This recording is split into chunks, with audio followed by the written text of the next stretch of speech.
इस खबर के प्रायोजक हैं ज्ञानदीप पब्लिक स्कूल, बासी जप्ती माफी, देवतपुर, आजमगढ़। सीबीएसई पैटर्न, पूर्णतः अंग्रेजी माध्यम, कक्षा नर्सरी से 12वीं तक विज्ञान और गणित सुविधाएं उपलब्ध हैं। स्वच्छ व शांत वातावरण, स्मार्ट क्लासेज, कंप्यूटर शिक्षा, वाहन की सुविधा उपलब्ध है। इसके साथ ही प्रशिक्षित शिक्षकों द्वारा शिक्षण कार्य संपादित होता है। अधिक जानकारी के लिए स्क्रीन पर दिख रहे नंबरों पर संपर्क करें।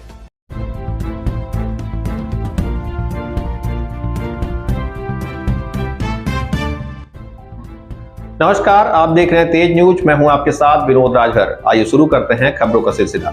हत्या के मामले का पुलिस ने किया खुलासा, 2 अभियुक्त गिरफ्तार। वरिष्ठ पुलिस अधीक्षक आजमगढ़ हिमराज मीणा के निर्देशन में अपराध नियंत्रण के लिए चलाए जा रहे अभियान के तहत बरदा थाना पुलिस ने हत्या के एक मामले में 2 वांछित अभियुक्तों को गिरफ्तार किया है। अभियुक्तों के कब्जे से घटना में प्रयुक्त 2 डंडे भी बरामद किए गए हैं। पुलिस के मुताबिक 10 अगस्त को सत्यनारायण सिंह निवासी उसरगामा थाना बरदा ने थाने में तहरीर दी थी कि उनके बड़े भाई राज बहादुर सिंह उर्फ मंगला सिंह की 9 अगस्त की रात अज्ञात व्यक्तियों द्वारा हत्या कर दी गई। राज बहादुर अपने घर से 500 मीटर दूरी पर पाही पर बने बरामदे में सो रहे थे। अगली सुबह उनके खेतों में काम करने वाले रफीक शेख ने सूचना दिया कि राज बहादुर की धारदार हथियार से हत्या कर दी गई है।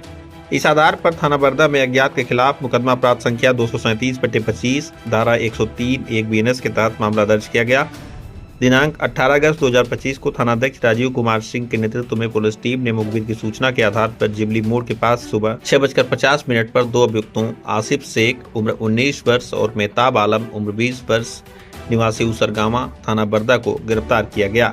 अभियुक्तों के कब्जे से हत्या में प्रयुक्त 2 डंडे बरामद किए गए। पूछताछ में आसिफ शेख ने बताया कि राज बहादुर सिंह अक्सर उसे गाली देते थे और उसकी बाउंड्री वाल निर्माण में बाधा डालते थे, जिससे परेशान होकर उसने अपने साथी मेहताब आलम के साथ मिलकर 9-10 अगस्त की रात तकरीबन 1 बजे राज बहादुर की हत्या की योजना बनाई और डंडे से हमला कर उसकी हत्या कर दी।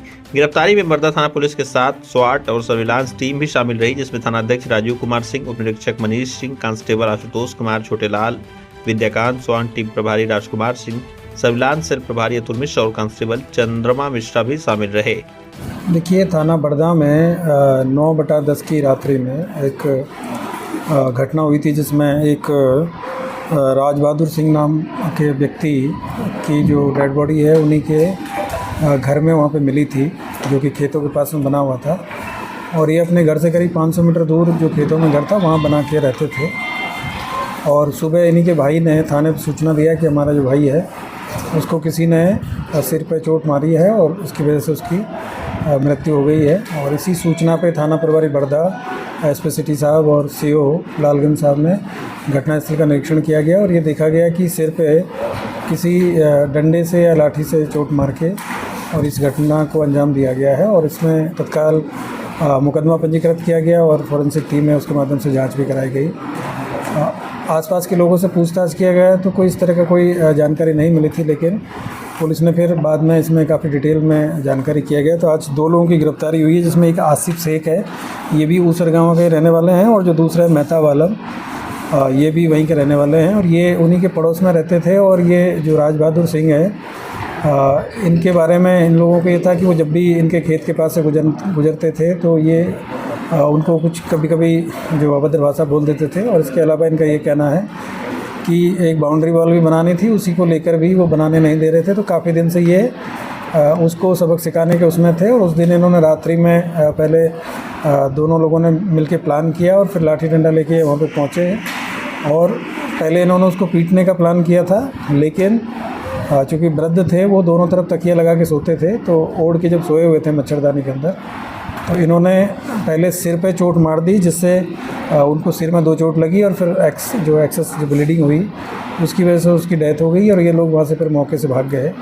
तो इनको आज गिरफ्तार किया गया है और इनके पास से 2 जिन डंडों के लाठी से इन्होंने उनके सिर पर प्रहार किया था उनकी बरामदगी की गई है।